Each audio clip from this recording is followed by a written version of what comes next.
Армысыз көрермен, сіздермен бірге халық күткен жауап бағдарламасы. Бағдарламамыздың алғашқы шығарылымы Созақ ауданынан бастау алды.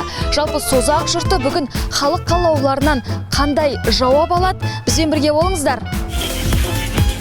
Бүгінгі бағдарламамыздың кейіпкері Созақ аудандық мәслихат депутаты Серік Мырза болмақ. Қазір бұл кісі құрылыс нысандарын аралау үстінде жұмыс барысында екен. Ендеше бізбен бірге болыңыздар. Жалпы қандай жұмыстар атқарылып жатыр, Серік Мырзамен бірге жақынырақ танысайық. Саламатсыз ба, Серік Мырза? Саламатсыздар, қош келдіңіздер. Полис ақпараттық агенттігінен сізге қонақ болып келіп қалдық. Жалпы аудандағы осы Созақ ауылында қандай жұмыстар атқарылып жатыр, соны сізбен бірге таныссақ, білсек деген ниетпен. Рахмет. Бізде мына бүгінгі жұмыс күнімізді мына Созақ ауылының орталығындағы салынып жатқан мына спорт комплексінің жағдайын көріп кетейік деп келген едік. Қайта қош келдіңіздер. Созақ ауданының орталығында осы жастарға, осы елдің игілігіне осы салынып жатқан үлкен спорт кешені. Осы бағаласа енді бұны осы қарашаның ішінде елге пайдалануға беріледі деген үлкен үмітте отырып, қазір қарқынды жұмыс жүріп жатыр. Осы биылғы жылы басталып, биылғы аяқталып жатқан үлкен ауқымды комплекстің бірі. Сапа қалай болып жатыр? Сапасы енді өздеріңіз көріп тұрғандай, қазіргі заманауи жақсы. Өте қазір істеліп жатыр. Барлығын көргендей сырты заманауи істелініп, қоршалымына қапталған әдемдеп, утилизация жасалынған. Енді біздің көйлімізге қонадына істелініп жатқан нәрсе. Қашан ашылғалы отыр? Ол енді осы қарашаның аяғына дейін осы елдің пайдалануына беріледі деп отырық. Енді қазір мынау сол жақта нөмірі 1-ші колледжі бар. Сол жақта да жаңадан жатақхана салынып жатыр. Оның да қазіргі жағдай күйін көруге қайта бірге жүріңіздер, көріп куә боласыздар. Ауылдың шынайы жағдайын білу үшін ең әділ өлшем халықтың сөзі. Сондықтан осы бөлімде біз ауыл тұрғындарынан арнайы сұрау алып, көкейдегі сауалдарын шешілмей жүрген мәселелерін тыңдадық. Міне өздеріңіз көргендей халық қалаулысының атқарылып жатқан жұмыстарын бірге таныстық, білдік. Енді ауылда не мәселе бар екен, халықтардан бірге сұрап білейік. Саламатсыз ба? Аға, амансыз ба? Саламаттым айналайын. Осы ауылдың тұрғынсыз ба? Осы ауыл Созақ ауданының тұрғынымын. Жалпы депутаттарыңыз танисыз ба? Танимыз депутаттарына. Серік ба? Жақсы танимыз депутатымызды. Себебі депутатымыз қазір өз дәрежесіндегі жұмыстарын атқарып жатыр. Қазақта мынандай қанатты сөз бар. Көркейсе ауылын көркейеміз бәріміз деп, ауылдың көркеюіне атсалысып жатқан азаматтардың бірі. Бұрында біз армандайтын тұғымыз асфальт, свет болса екен, стадион болса екен, мектеп болса екен. Олардың барлығы қазір осы депутаттардың мәселесі қойып, мәселе қойып аудан әкімге. Сол жүзеге асып жатқан жағдайы бар. Сонда да әлде де айтатын мәселелеріміз тротуар деген мәселелер болады. Мектепке оқушылар келе жатады. Біздің Созақ елді мекенінде ешқандай тротуар жоқ. Свет бар, асфальт бар. Балдар мектепке келе жатқан кезде қатты қиналады. Себебі тротуар жоқ. Қауіпсіздік мәселесі болу үшін тротуар керек. Содан кейін мынау көшенің знактары болу керек, полициялардың. Олар знактар бізде аз. Оны айтамыз, енді осы депутаттар айтып осының мәселелерді біз шешеміз оны. Біз айтып отырмыз, бұл кісілер қабылдап отыр оны. Жақын маңда біз оны шешеміз деген жауаптары. Қаншалықты жиі кездесіп тұрасыздармен? Біз айына бір рет кездесіп тұрамыз. Емсі жаңа өзі 2 айда бір бізден кездеседі. Біз енді күнде өш жердеміз ғой. Бір кездесеміз, айтамыз өтініштерімізді. Сол өтініштеріміз жерде қалып жатқан жоқ. Көңілдеріңіз толады жалпы? Толады. Себебі оны халық сайлаған. Бұны жаңағы біреу сайлаған жоқ. Жалпы халық сайлаған. Өздері соны кейін бұл кісімен ашық сөйлесе береді. Пікірін айта береді осындай. Себебі өздері сайлаған екен, сол ұсыныстарын бұлар қабылдап жоғары жаққа жеткізіп жатыр.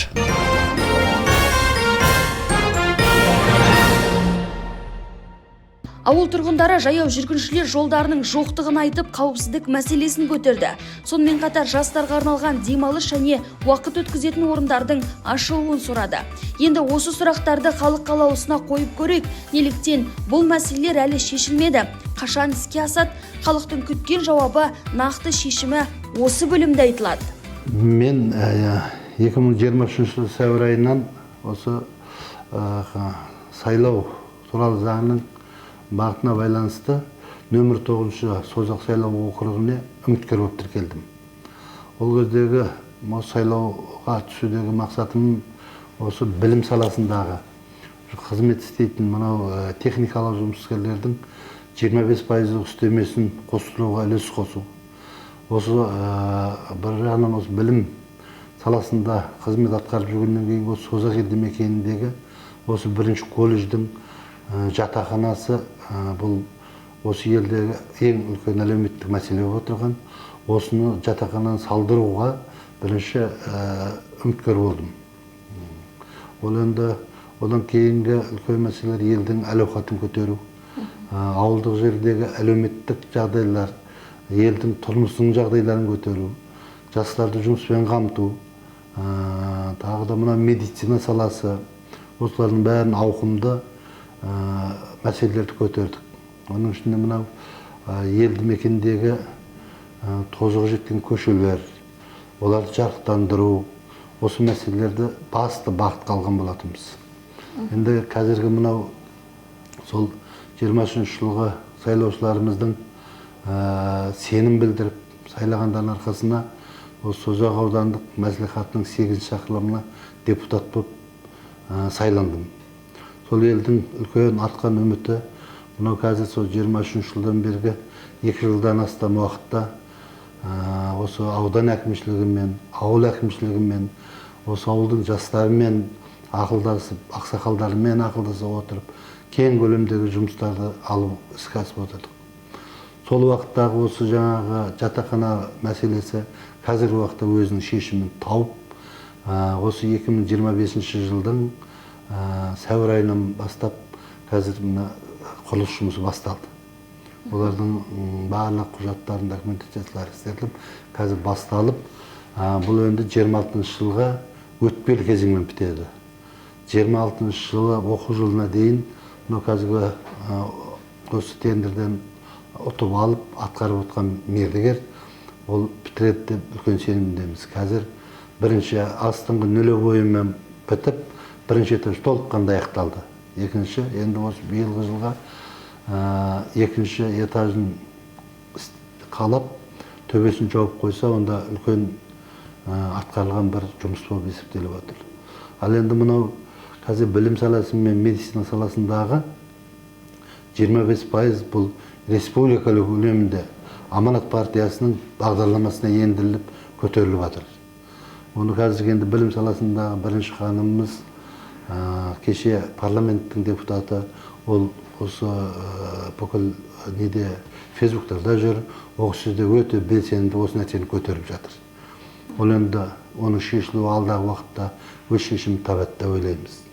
Ал елдің әл-ауқатын мынау көше, енді біздің қазір менің сайланған округымдегі ең басты үлкен мәселе ауыз су болатын.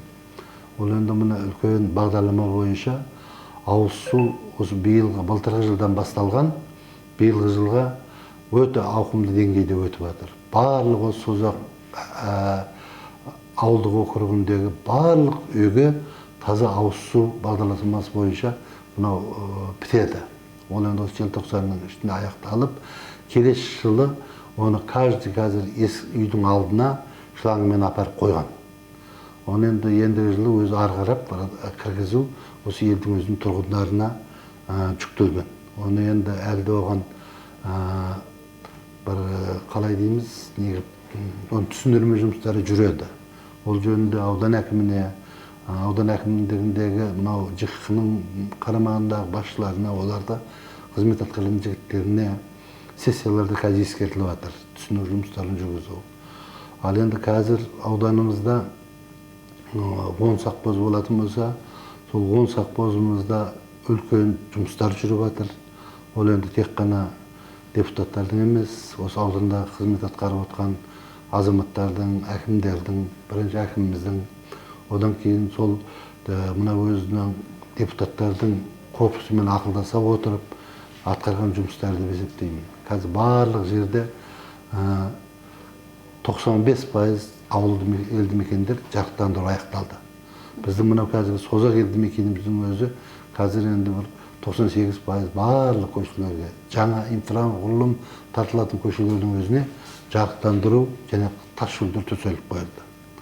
Бізде енді мына бүгінгі таңда Созақ елді осы ауылдық округіндегі бірден бір мәселе мынау енді қазір асфальт, одан кейін мынау тротуар дейміз ғой, жаяу жүргіншілердікі. Оның бәрі мынау ауызсуға байланысты осы депутаттармен аудан әкімшілігі, ауыл әкімшілігі келісіп, осы Созақ ауылдық округіндегі қазба жұмыстарын бәрін тоқтатқанбыз. Ертең не болса мына су біткеннен кейін, одан кейін барып мынау көшелерді жүргізу, асфальттау, жаңағы жаяу жүргіншілердікі. Енді осы ауылдан тағы қазір мынау көлік санының көбеюіне байланысты. Қазір ауыл елді мекендерде әр семьяда болмағанда бір үйде 2 машинадан.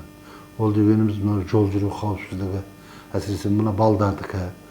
Соған байланысты мынау елді мекеннің ішіндегі бір қауіпті аймақ деген жерлерге мектеп, балабақша, солардың маңына жаңағы жол жүру кедергілерін қойып, және мына үлкен перекрестерге светофор қою жөнінде ұсыныстар жасап жатыр. Тағы да енді жаңа айтып өттік, жарықтандыру, осылардың бәрі мектеп қазір толыққанды осы ауылдық округімізде 4 мектеп бар. Мектеп гимназия, Инавая атындағы мектеп осы Созақ ауылдық мекенде орналасқан. Одан кейін мына Көктөбе елді мекемесінде өзінің бір мектеп, Ыбырай ауылында үлкен биылғы жаңа неде салынған мектеп іске қосылып тұр. Одан кейін осы колледж, осы Созақ ауылдық округіндегі бірден бір аудан бойынша осы колледж жұмыс істеп отыр. Бұл колледжімізде қазір осы әсіресе мынау жұмысшы мамандықтар дайындаймыз.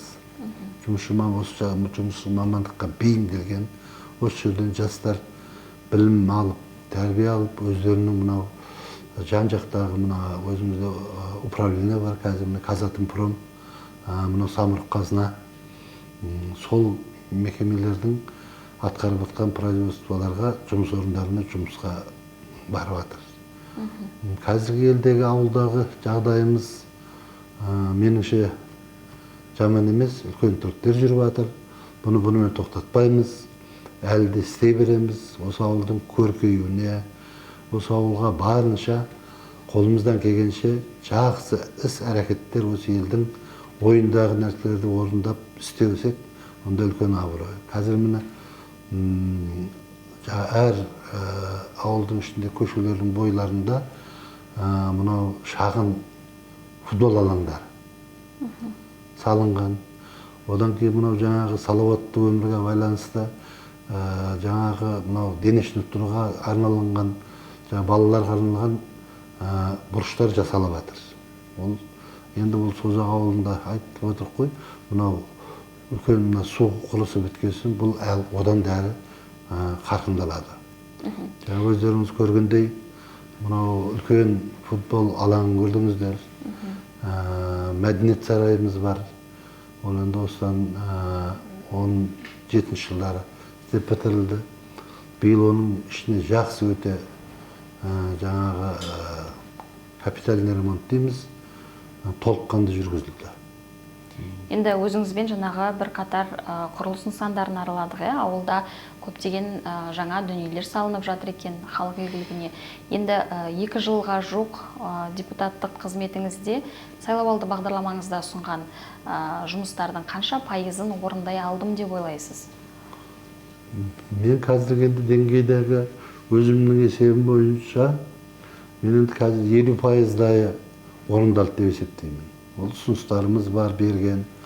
Оның келіп жаңа айтып жатырық қой, енді ең басты бағдарламамыз бұл үлкен, менің бағдарламамда үлкен ауқымды осы колледждің жатақханасы болатын. Ол жатақхана міне қазір басталып отыр.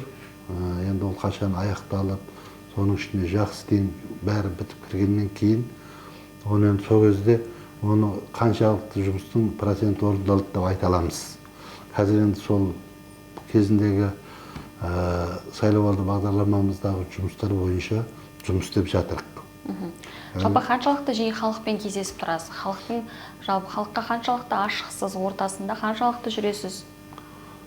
Біздің енді алғашқы мақсатымыз да, ойымыз да осы көп жерде айтылып жатты ғой бұрын, жан-жақтан түсетін мынау ел президентінің тұрғылықты жерлерден сайлану, сол елдің ішінде жүру, мынау билік пен елдің қарым-қатынасын тығыз жеткізу үшін деген ұсыныстары бойынша біз қазір осы елдің ішіндеміз.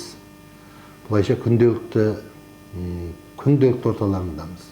Ал енді мына өзіміздің немізге байланысты депутаттық немізге байланысты 6 ай сайын кездесу болады. Оны тұрақты өткізіп отырық.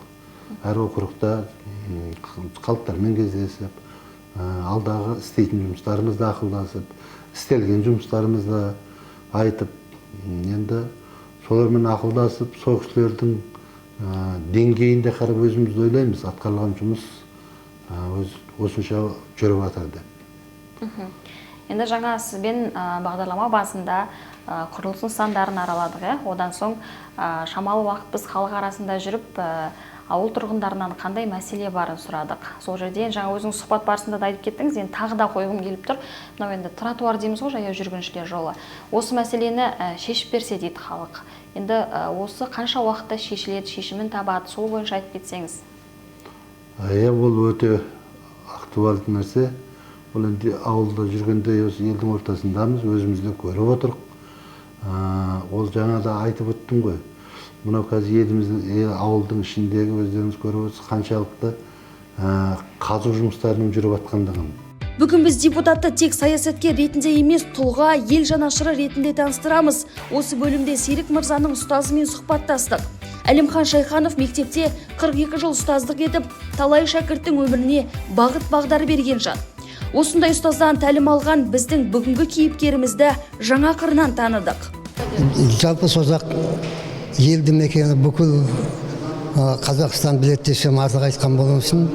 Ал енді мен осы мектепте, Созақ жалпы мектеп гимназиясында 42 жыл көлемінде жұмыс істедім.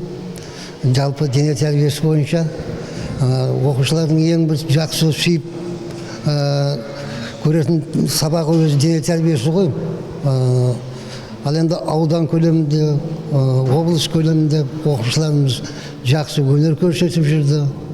Мынау ауылымыздың жаңағы депутат болып отқан Сәкен өзінің шәкіртім. Қазір бұның істеп жатқан көп жұмыстары бар. Мынау спорт комплекске тигізіп жатқан әсері. Мынау ауылымызда өзі шәкіртіміз өз несімен үлкен мешіт, Созақ мешіті деп аталады. Сол мешітті жасады, мысалы үшін мына Кейкиев деген жігіт. Ал енді Созақта жалпы мына ауыл шаруашылығына, мал шаруашылығын өркендетіп қолға алып отыр ғой енді. Осы нелердің барлығына бұл кім Сәкен атсалысып жатыр. Алдағы уақытқа көп жұмыстар атқарады деп сенемін. Енді өзіміз оқытқан оқушылар осындай аудан көлемінде, облыс көлемінде аты шығып жатса, кәнекей біз қуанбасқа, конечно қуанамыз. Жігіттеріміз аман болсын, елді көркендетіп, ауылымыз бұрынғыға қарағанда қазір қала сияқты болып қалды. Көп жағдайлар жасалынып жатыр. Енді мына көшелерге, мысалы үшін жолдың екі шетінен жүретін тротуарлар салынса, мүмкіндік болса енді. Сосын мына кинотеатрымыз бізде жоқ енді, жоқтың қасы деп айтсақ болады. Бар ғой басқа нәрселер көп, бірақ сол арнайы, мысалы үшін жастарға арналған бір ойын сауық нелер болса, тағы да оған артықшылық болмас еді. Ал енді спорт жағына мен енді өзім спортсмен болғаннан кейін айтып отырмын, спорт жағына қазір жағдай жасалынып жатыр. Жақсы. Мектебімізде үлкен спортивный зал бар, спорт комплекс ашылып жатыр, стадионымыз бар. Енді тек қана жұмыс істеу керек, балдарды жоғары деңгейде көрсетеміз. Енді бұл спортқа өзі бейім, тіл алғыш, осы солының арқасында ғой, енді осындай дәрежеге жетіп отқан кім болса апарып қоя бермейді ғой. Өте жақсы, семьяның тәртіпті, қазір мынау ауылымыздағы неде жұмыс істейді, колледжде.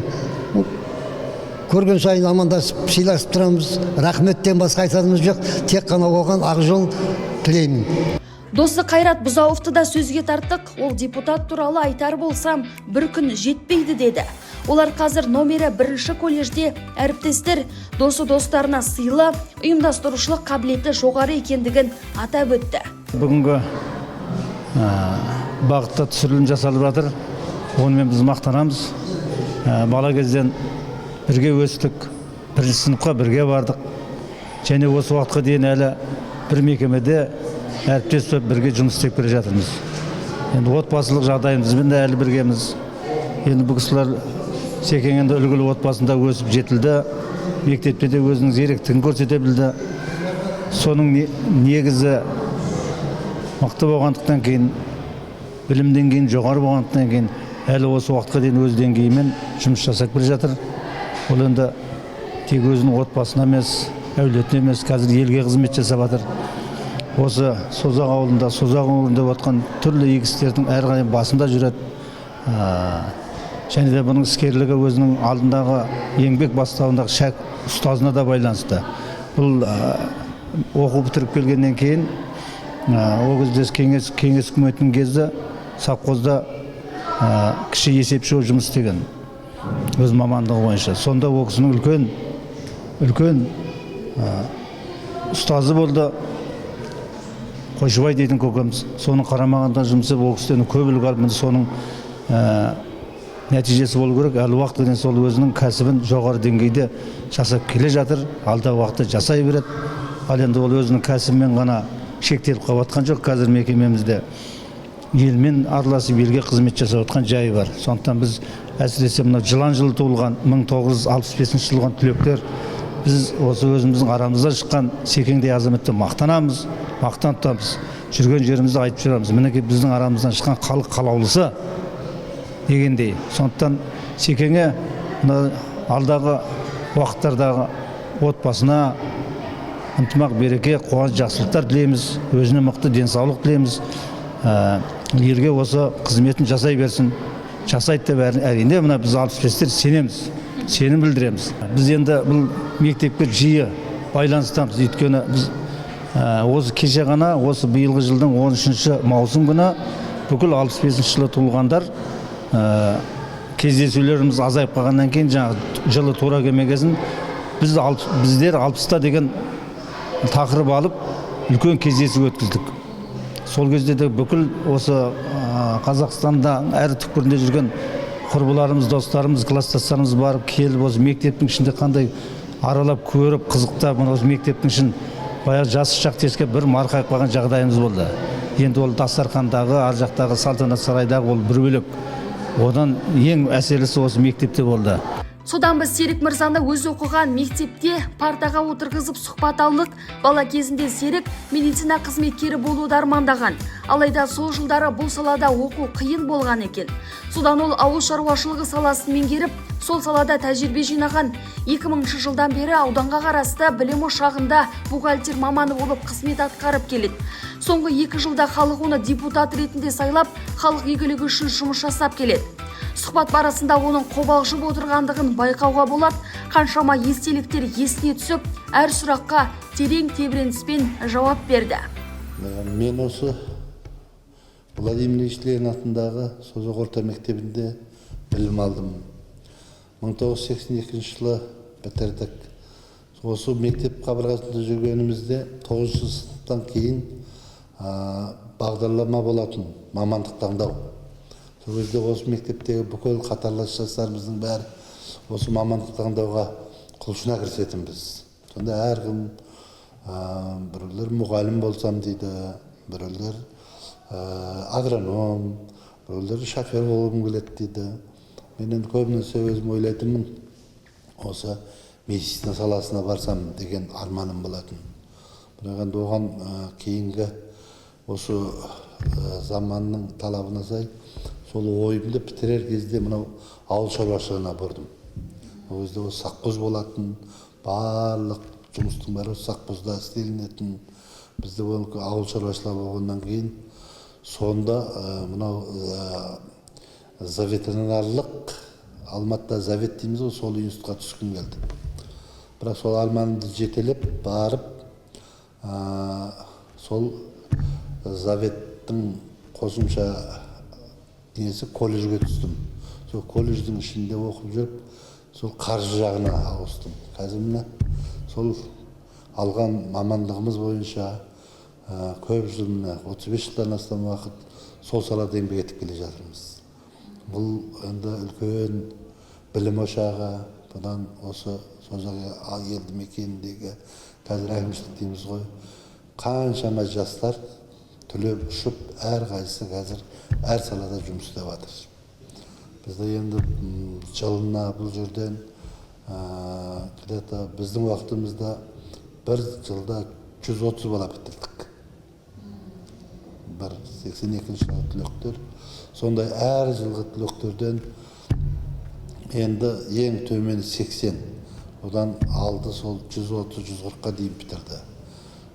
Сондай бұл үлкен білім ошағы, бұның тамыры тереңде. Бұдан талай ұстаздарымыз, солардың тәлім тәрбиелерін алдық. Қазіргі осы біздің атқарып жүрген жұмысымыз, мынау семьяда бағу, ой ойлау дегеніміз, сол кісілердің қалыптастырған білімінің арқасы деп білемін. Енді оны елестетіп қазір көру өте адамға, мен қазір осы жерде отырғанымның өзі үлкен көп нәрсені адамға ой салып отыр. Мына жерде қаншама кабинеттер, сол кабинеттерде қай мұғалім сабақ бергені қазір есімізге түсіп отыр. Ал енді балалық шақты елестету ол енді адамның өмірі үшін ол үлкен нәрсе. Кеше ғана сияқты көрініп тұр. Біз білім саласында осы білім алып жүргенде бізді үлкен тәрбиеге осы ұстаздар, әке-шешелеріміз тәрбиеледі. Мынау отанның, мынау өзінің елін, осы елге қызмет ету сол кезде мынау жанұядан басталып айтылатын. Ал ол жанұяда айтылған әңгіме осы біздерге мектепке келген ұласатын. Ол кезде осы бізге берілген ағайларымыз, мына жерде Қошан ағай болатын, Ермекбай ағай болатын, Жолдас ағай болатын, Күле апай болатын. Қазір ол кісілердің көбі бұл дүниеде жоқ. Қазір бізді Күле апайымыз 90 жасқа келді, сол кісілер бар. Сол кісілердің бізге берген білімі осы елге деген сенім, үлкен әр нәрсені өз жауапкершілікпен алуды. Міне енді бізде ел ағасы болғасын, осы елге қызмет етейік деп, осы қазіргі мына жас ұрпаққа тәрбие берейік деген оймен осы депутаттыққа түстік. Міне енді осы ел екен, еліміз қолдап, өздерінің сенімін арқалату деген, енді ол бізге ел сенімін арқалау деген үлкен ауыр жүк. Сол үшін қазір міне еңбек етіп жатырық. Осы елдің іші жақсы болса екен, халқымыз жақсы өмір сүрсе екен, жоғары деңгейде болса екен деген арман мақсатымыз. Соған жетуге құлшыныс жасап жатыр. Өзіміздің достарым осы ел, енді адам былайша көзіңе мақтамағанмен арқаңнан сезінеді ғой. Мен өзім осы елімді, осы аудан көлеміндегі азаматтарды бәрін өте жақсы көремін. Бәрі өте жақсы азаматтар.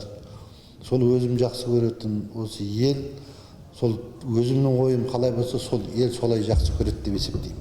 Ертең өзім түсер кезде сол ел қандай жағдайда сені сенімгерлікпен алады деген адамда үлкен ой болады. Сол үшін үлкен нәрсені мойынға арқалап, алдағы тұрған үлкен беткеге қарап, қайтпай бет алу керек. Оны мен қазіргі жастардың бәріне тілеймін. Қазіргі жастарымыз өте тәрбиелі, жақсы. Мен өзім қазір жастарға қанағаттанамыз. Анау бұдан бір ғасыр бұрын айтылған Мағжан Жұмабаевтың мен жастарға сенемін дегені, сол әлі күнге дейін осы елдің ішінде аралап жүр. Қазір біз жастарға сенеміз, мен жастарға өте сенім артамын қазір. Өйткені олардың біліктілігі, қазіргі білімділігі, алдағы мысалға оқып жатыр, болашақ, Гарвард деген университеттер тауысып келіп істеп жатқан қай жаңа біздің қарагөз жастарымыз жүр. Олардың еңбегі жана берсін дейміз. Соның бәрі олардың еңбек, тәрбие, бұл ұлттың тәрбиесі. Қалай бағалаймын? Бірақ мен өзім ұстаздарымды өте қатты сыйлаймын, өте құрметтеймін. Ол ұстаздарым да көргенде маған жақсы пікірлерін айтады. Соған қарағанда мен нашар шәкірт болмаған сияқтымын. Қандай дос? Дос көп, жақсы.